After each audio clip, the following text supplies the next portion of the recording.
Microsoft has done something no American tech giant has done before. It has cut off Israel's spy agency. It has blocked Israel's access to its technology. And the reason is chilling.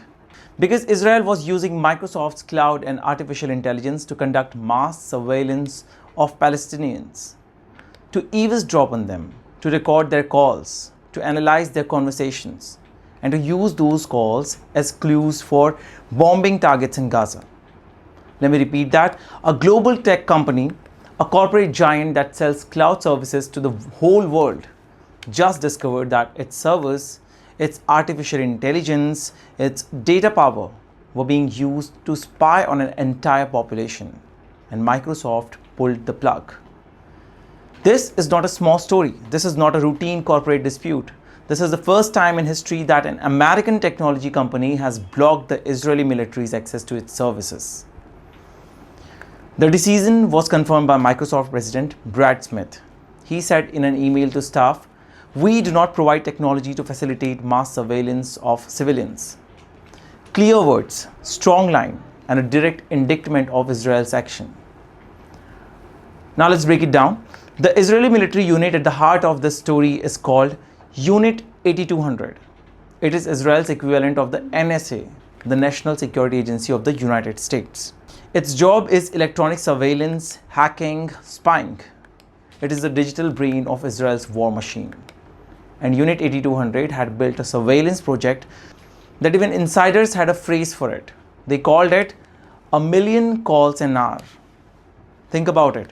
1,000,000 calls every hour, recorded, stored, analyzed. Whose calls? Palestinians in Gaza and the West Bank. Every phone call, every conversation, every whisper.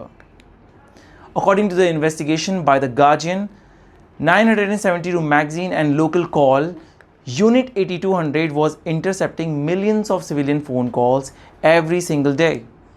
They were storing them inside Microsoft's Azure cloud platform. They had built an archive so enormous that it contained up to 8,000 terabytes of Palestinian conversation. That's not surveillance, that's blanket monitoring of an entire population. That's not security, that's control through technology. So how did this happen? It began in 2021, a meeting between Microsoft CEO Satya Nadella and the commander of Unit 8200, Yossi Sarrail. What followed was a collaboration. Sensitive intelligence data, Palestinian phone calls were gradually being moved into Microsoft Azure platform.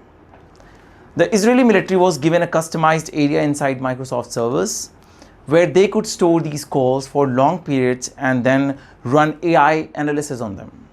AI analysis of human conversations. Think about the power of that. It's not just storage. It's not just playback. It's pattern recognition. It's voice identification. It's relationship mapping. It's a way to say who is talking to whom, where are they, what are they planning, can we target them?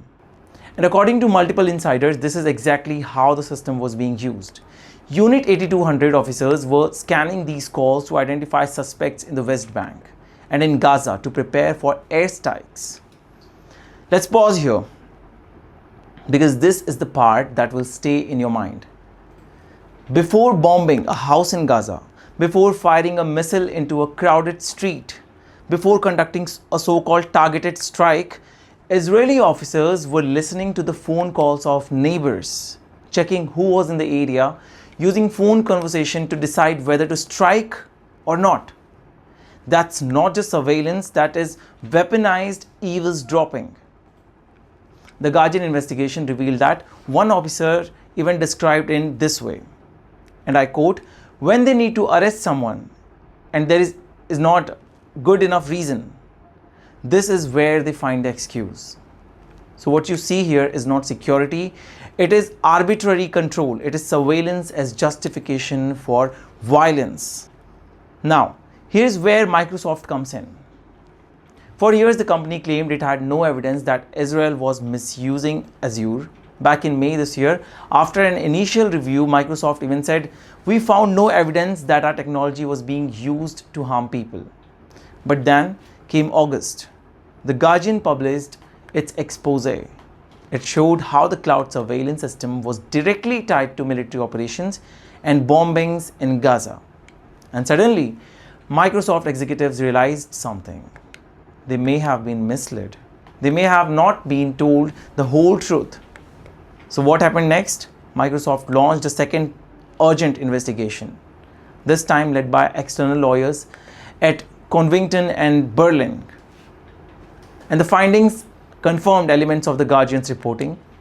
Yes, Israel was using Azure storage in Europe. Yes, AI services was being deployed. Yes, the military surveillance program had relied on Microsoft technology. That's when Brad Smith made the call. Access terminated, subscriptions disabled, and services blocked. So let's put this in perspective. Unit 8200 had stored its treasure trove of surveillance calls in Microsoft data center in the Netherlands. Within days of Guardian report being published in August, the data was quietly moved out, transferred elsewhere. Where? Sources say to Amazon Web Services. If true, the story doesn't end with Microsoft. It simply shifts the spotlight to another American company, that is Amazon. Neither Amazon nor the Israeli military has confirmed it, but the suspicion is strong. Let's bring the numbers now. According to reports, Israeli war on Gaza, ongoing for nearly 2 years, has killed more than 65,000 Palestinians, and the majority are civilians, women, children, and the elderly. The United Nations has called it a genocide. Israel denies the charge, but legal experts and human rights bodies agree with the UN. You now have revelation that American tech companies are being used as the digital infrastructure of this war. Microsoft's decision is extraordinary because, let's be honest, US companies rarely say no to Israel. The political, financial, and military ties are too deep. But this time something changed. Pressure from employees, pressure from investors, pressure from global outrage. At Microsoft's headquarters in the US, at one of its European data centers, there were protests. Campaigns groups like No Azure, No Apartheid demanded action. And this time, the company acted. But let's ask the tough questions. Why did it take so long? Why did Microsoft need journalists to expose the truth? Why did it first deny and only later admit? And here's the biggest question. If Microsoft has stopped, what about Amazon? If one American tech giant has taken a stand, will the other follow? Because remember, surveillance requires infrastructure. Mass spying requires servers. Bombing maps requires AI. And all of this infrastructure is controlled by a handful of US companies. The implications go beyond Israel and Palestine. This is a wake-up call for the entire world. How secure is your data? Who has the access to your conversations? What if your government or a foreign military decides to use your data against you?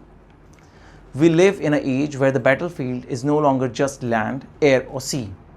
The battlefield is the cloud. The battlefield is data. The battlefield is surveillance powered by AI. So let's circle back to where we begin.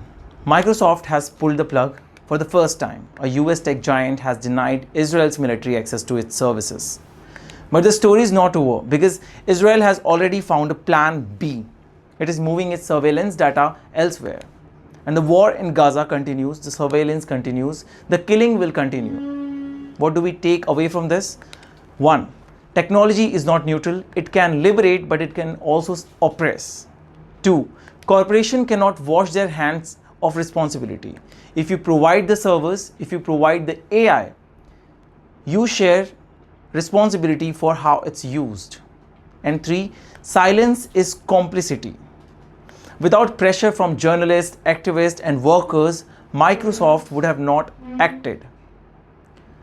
So remember this line, a line that will stick with you. 1 million calls an hour. That's what Israeli Unit 8200 was monitoring. That's what Microsoft servers were hosting. That's what Palestinians were living under. Constant digital surveillance. And when the world found out, Microsoft had no choice but to pull the plug. This is not the end. This is just the beginning. Because the real question is, which tech company will be exposed next? and how many more lives will be lost before the world says enough. Thank you for watching. I'm Shubham Tiwari. Until next time.